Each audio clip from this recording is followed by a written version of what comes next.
You're listening to an archived Cabral Concept podcast. After listening to this show, check out the most up-to-date podcasts available at stephencabral.com/podcasts or search directly on iTunes. And now, welcome to the Cabral Concept, where board-certified naturopath and integrative health practitioner Dr. Stephen Cabral shares how he was diagnosed at the age of 17 with a life-altering illness and given no hope for recovery. It was only after studying and traveling all over the world did he discover how to combine ancient Ayurvedic healing practices with state-of-the-art naturopathic and functional medicine to fully rebalance the body and re-energize it with life. It's time to discover how to get well, lose weight, and finally feel alive again. And now, here's your host, Dr. Stephen Cabral. Hi, everyone, and welcome back to day 2 of our Cabral House Calls.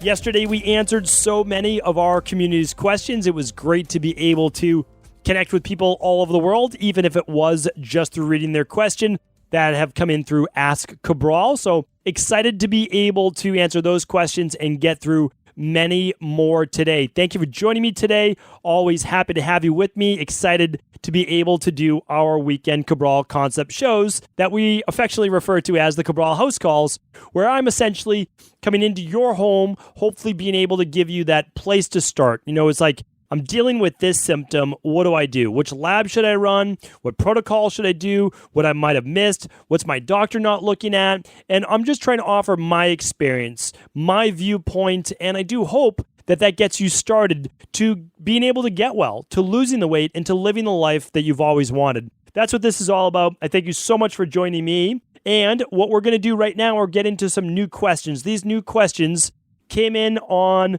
November 4th, November 5th, 6th, let's see how many we're going to get through, 7th, and maybe we'll get to the 8th. So if your question came in before that time frame, it has already been answered. And if it came in after November 8th, it will come on a future show. So tune in every weekend. We're answering somewhere between 12 to 20 of our community's questions, and we answer them in the order that they came in. But remember, head on over to CabralSupportGroup.com is a free Facebook group that we basically join together every day in our community, and we answer questions right there. We can't do full consultations. I know some people want us to literally do a full consultation. That's not what that's for. We are happy to work with you from a private practice perspective.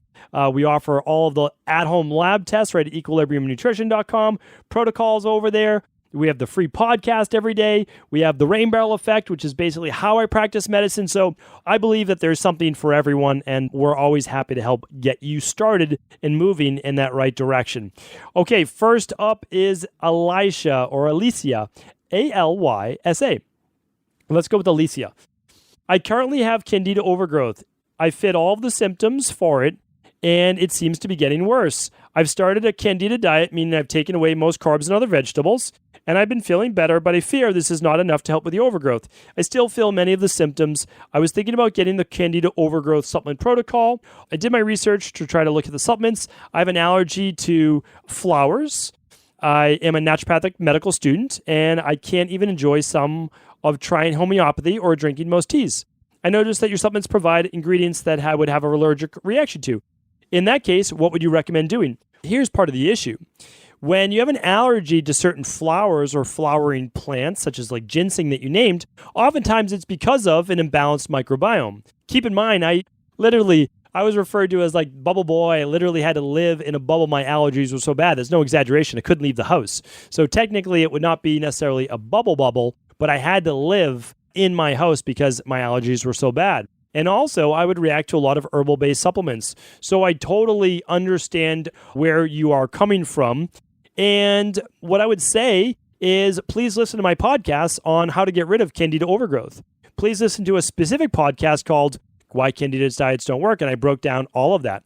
You can't just take away all of your carbs and most of your fruit and your vegetables, and the reason is that eventually you're going to eat carbs again. Everybody eats carbs again, and when you do, that Candida is going to grow right back. So what we have to do is remove it and then repopulate in a way that does not allow for Candida to overgrow. Candida will always be there. It's supposed to be there. What we don't want is it overgrown. So go back, head on over to stephencabral.com/podcast and tune into Why Candida Diets Don't Work. You can just search that in the search bar.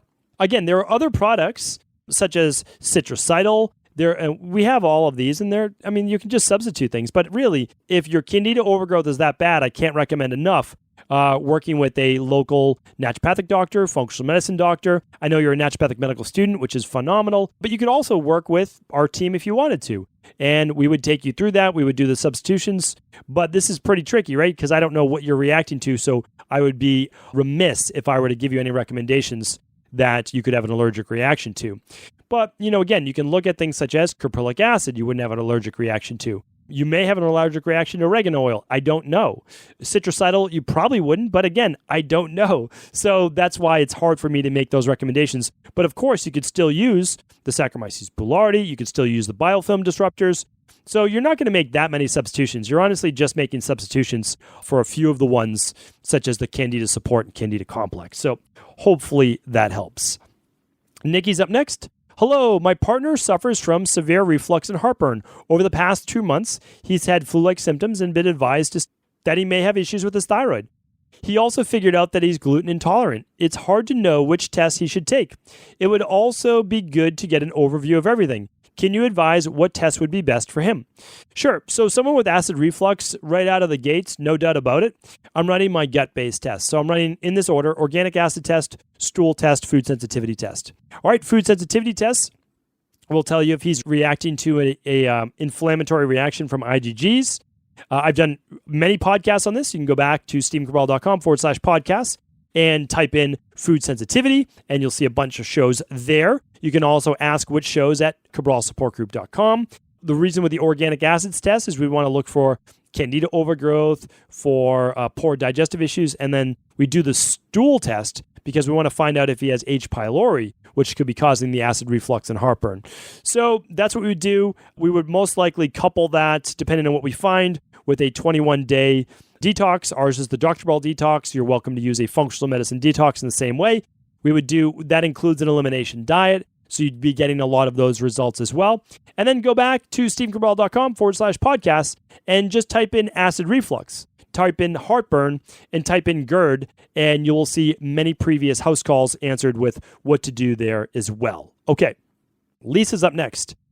I recently completed an IgG food sensitivity test. Pea and rice were reactive foods. I'm curious to know what this means for the continued use of my DNS. Thank you for your time. What we do for someone that tests very high with pea and rice, which, by the way, is like getting struck by lightning. So I'm not sure which test you ran an IgG food sensitivity test. Those are both hypoallergenic foods. It is extremely rare to show positive for rice, especially, and pea secondarily. So I'm not a huge fan of a lot of these non-functional medicine-based tests. We don't run any of our own labs. I just want you to know that. So we're not biased. We use the best of the best. I'd be careful with a lot of these, I call them marketing-based lab firms that aren't really functional medicine-based, meaning practitioners don't use them. They just market directly to the general public, which worries me. But anyway, let's say that it's the best lab in the world and that these results are actually accurate. Good. No worries at all. What we do is this. We use a hemp protein powder instead, and we use the daily activated multivitamin. So it's not going to give you everything of the daily nutritional support, not by a long shot. There's no detox factors. There's not as many minerals. There's not the electrolytes. There's no sulforaphane. There's no fiber, not from the psyllium and flax, but there certainly is, of course, in hemp. So what we do as a secondary choice, because sometimes this happens, is we give people, or we recommend a hemp protein powder, organic hemp protein, and we recommend 2 capsules of the daily activated multivitamin and with breakfast and 2 with dinner. And so that's what we do. And then we eliminate it for 12 weeks. Then we retest the lab and we see if you're high still on pea and rice. And if it was a mild to low moderate sensitivity, then actually it goes away. There's no sensitivity because we did our elimination of it. So what we do is we add back in the pea and rice-based protein, first just twice a week with 3 days separation. We look for reactions, any reactions. If the answer is no, then we can continue to slowly increase it. And again, you could run the food sensitivity test in the future to see if you were sensitive, but it's typically not the case. We do that with everything. It's not just pea and rice, which is so rare, by the way. We've seen it. We've run, I don't even know. I couldn't even tell you how many thousands of food sensitivity tests. Maybe twice that I can remember. Honestly, maybe twice. That's about it. And now there are other things such as flax or something like that, but not pea and rice. So I just worry about the validity of the results. That's all. But if you did it with a functional medicine doctor, then they probably are correct. And that's just, hey, every once in a while, like it does happen. Like that's the truth. It happens. And I've talked about my random allergies or sensitivities. I'm sensitive to almonds. That's pretty random, pretty rare. Kidney beans. I don't even eat kidney beans, nor have I ever eat kidney beans. And I'm always showing sensitive to them. So it does happen. All right. Renee is up next. I just listened to podcast 516 and I'm trying to get to the bottom of my hormone problems. I'm 34. I have infertility. Since having my first baby, I found out I have endometriosis and some scar tissue. I have Hashimoto's. I'm taking the lowest dose of Synthroid. I suffer from migraines, hormonal migraines during ovulation of my period. So you can read everyone's full question, by the way, by going to stephencabral.com/1087 for the full questions today. And the podcast explains estrogen dominance, where progesterone is low, cortisol is high, and DHEA can be lowered at the same time. I really don't have the symptoms of estrogen dominance, and my progesterone always comes back fairly high. Estradiol, normal. DHEA is really high, usually around 290 to 300, so it's almost the opposite of estrogen dominance. So what could be considered? What could be driving those numbers? I'm working with a functional medicine doctor, working on gut health, hormonal balancing, stress reduction, getting acupuncture. And most symptoms I had before are gone, but I really struggle with the migraines. And obviously, I'm not pregnant. And even though I'm still trying, what could I be missing? Thanks in advance for your help. Okay, let me see if I can exactly see what's going on. Because there was a lot of things listed here, but it's just at the very end, did you tell me that you're looking to become pregnant? Here's a couple things that I can give you. I've done a bunch of podcasts on this since 516. I did a podcast on female hormones. I simply recommend that you type in female hormones at stephencabral.com/podcasts. It talks about seed cycling. It talks about stress. It talks about all of these different things. And you had yours done by blood work, and it does not necessarily say that we did it specifically at days 19, 20, or 21 during the peak of the luteal base phase in a female's menstrual cycle. I don't even know if you should be on any Synthroid because your TSH is 1.1 and your antibodies are down to 22. So I don't even know that you need Synthroid, which would push that sympathetic nervous system if you didn't need it. I can't answer this question for you. I would love to. I just need lab. I'd be able to easily answer this question for you, to be honest with you, if I had lab results in front of me. That's the problem, is like I have to go on data because I could give you all sorts of reasons it could be, but I don't want you to jump through hoops. So my recommendation is run the thyroid adrenal hormone through equilibriumnutrition.com. I personally review every lab taken through there. You can take it right at home. You're going to speak with one of my health coaches. I give my recommendations. We will explain everything to you. You'll try to do it somewhere around day 19, 20, 21 of your cycle. If you don't have a normal cycle, you'll do it the time of the most symptoms, where you said you get migraines. And, well, if you get migraines during ovulation, then you'll simply do your test about 5 days or so after that. That is honestly the best way that I can help you. It looks like it's partially stress because you're getting benefits by doing yoga, acupuncture, mindfulness. So you're struggling with a little bit left with migraines. Migraines, I don't know if this is a near daily thing or a weekly thing, then I would look at this as more gut-based dysfunction.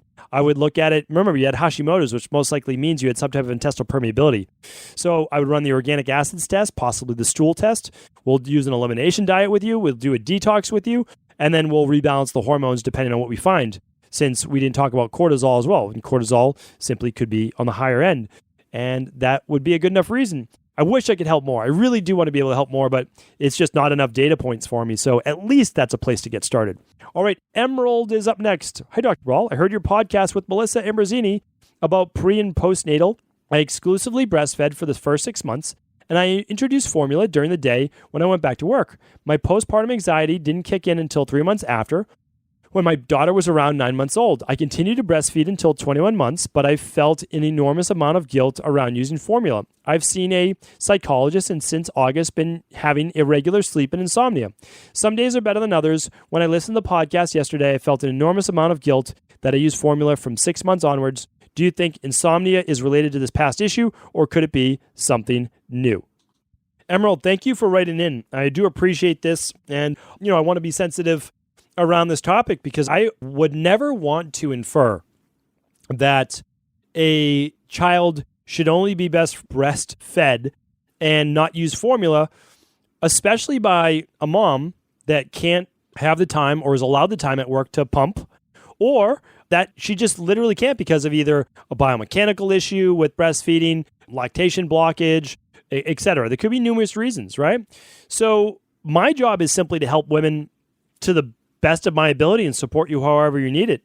And I do believe that the guilt that came along with using formula absolutely is attributing to your insomnia. There's no doubt about it. The most likely scenario is that you're not able to turn that mind off at night, which leads to the insomnia. So right away, we have to do a couple things. The first is that you're doing the best that you can. You did such an amazing job exclusively breastfeeding for the first 6 months, and not even a lot of moms are able to do that. A lot of moms, they have to go back to work or they choose to go back to work even sooner than that, sometimes at 6 weeks. So just know that you've already done such a great job. Your daughter's going to be completely fine. She's almost 2 years old now. I'm sure she's pretty much off of formula, that she's mainly eating more solids. If there's any issues with the gut or sensitivities, we'll do a food sensitivity test for her. Around 18 months to 2 years is when I did both of my daughter's food sensitivity tests. And if she's sensitive to anything that would be in the formula, it will show up on the lab test. So that can put your mind at ease. And then you can always remove the food if it was an issue as well. The other thing is that we want you using the full spectrum magnesium at dinner, the adrenal soothe at dinner at 2 capsules of each of those, and then the deep sleep protocol before bed and the CBD oil if needed. Now, you're not going to need all of those forever, but we need to get you to sleep. We need to get rest. I mean, I know I can't personally feel it, but I know from having 2 young girls of my own and seeing how much work, really it is and was for my wife to breastfeed our children and to be up many hours of the night. You need to get your rest, without a doubt. So honestly, you haven't done anything wrong. If anything, you've done everything right. You're doing a great job. You're obviously very caring for your daughter.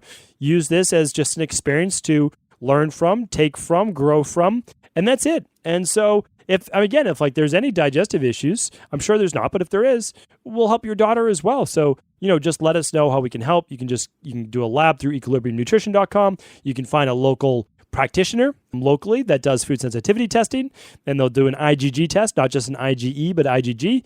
And as long as your daughter doesn't have skin rashes or mood issues or a lot of irritability or digestive issues or bloating, especially when lying on the back, there's no colic or there's no acid reflux or silent reflux, she's probably fine, honestly.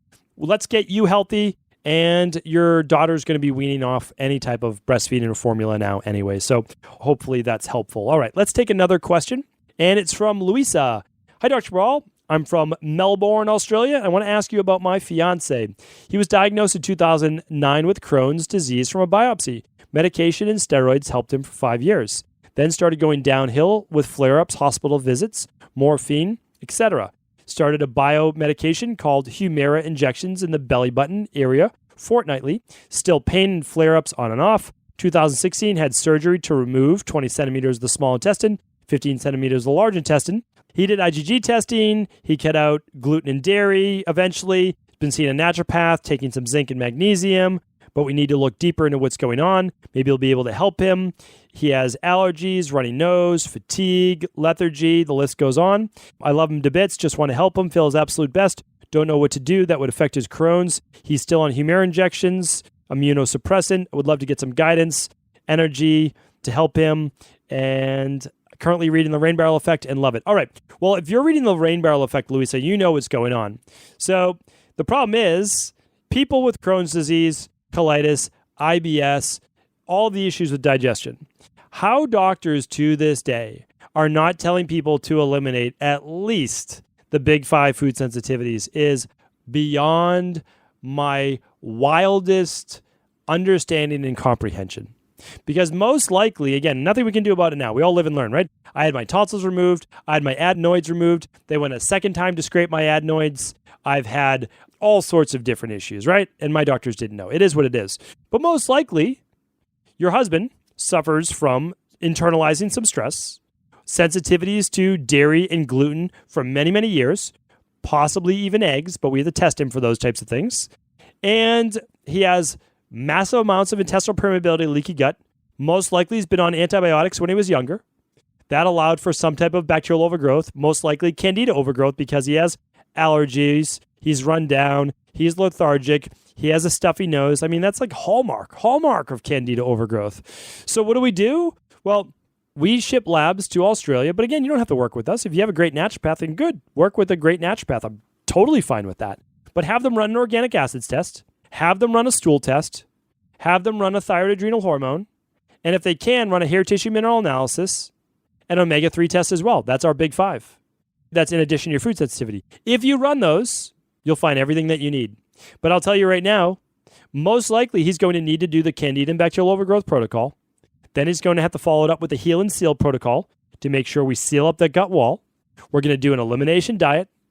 We're going to help rebalance the immune system, but the immune system will never be balanced in someone with leaky gut or intestinal permeability.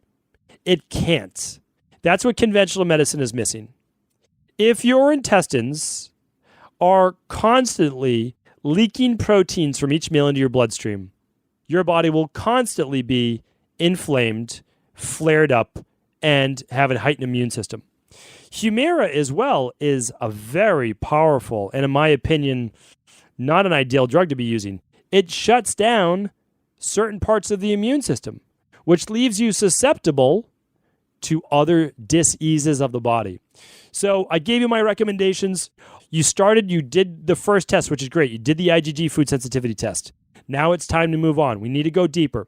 In order of importance, organic acids test, then the stool test, then the thyroid adrenal hormone, then the hair tissue mineral analysis, and finally, the omega-3 test. If you can't afford them all, do them in that order. You'll find your answers. Honestly, you'll find your answers, and your fiance will be feeling good once again.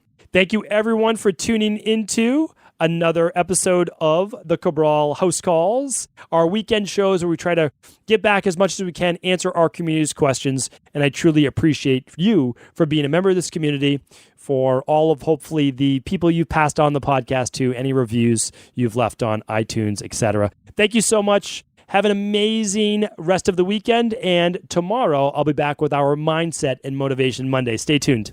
Before you go, I wanted to ask you this question. What if I could teach you in just a couple of hours how to transform your thyroid, hormones, adrenal, cholesterol, blood pressure, blood sugar, weight loss, energy, mood, brain, pregnancy, anti-aging, or many other health-related issues? After 20 years in private practice, after seeing and overseeing 250,000 client appointments, I sincerely feel I have the real-world data and have found the answer you've been searching for. So what I've done is spent hundreds of hours of my own time refining what you need to know in order to uncover your underlying root cause health issues and then begin to rebalance the body and bring it back to a state of robust health and wellness. I'm going to teach you exactly what I do in my private practice so you can understand how you got here and now what you need to do in order to heal. You'll receive all of the important success checklists, protocols, and even ways to customize it to make the program fit your busy life. And you'll get all of this at a fraction of the price. Let me save you the time, money, energy, stress, and frustration of not knowing what to do next. Instead of reading dozens of books on the topic and seeing multiple practitioners, I will condense everything that you need to know in just a few hours of video tutorials that you can watch and listen to anywhere. Together, we will make this healing process an enjoyable one that you can take with you for the rest of your life. I wish you all of the best of health and happiness, and I hope to be able to guide you on your healing journey through my Health Results Accelerators. Simply choose the health imbalance you're currently suffering from, and by the end of today, you'll know what went wrong and how to get well again. I guarantee it. For details, head over now to stephencabral.com/courses.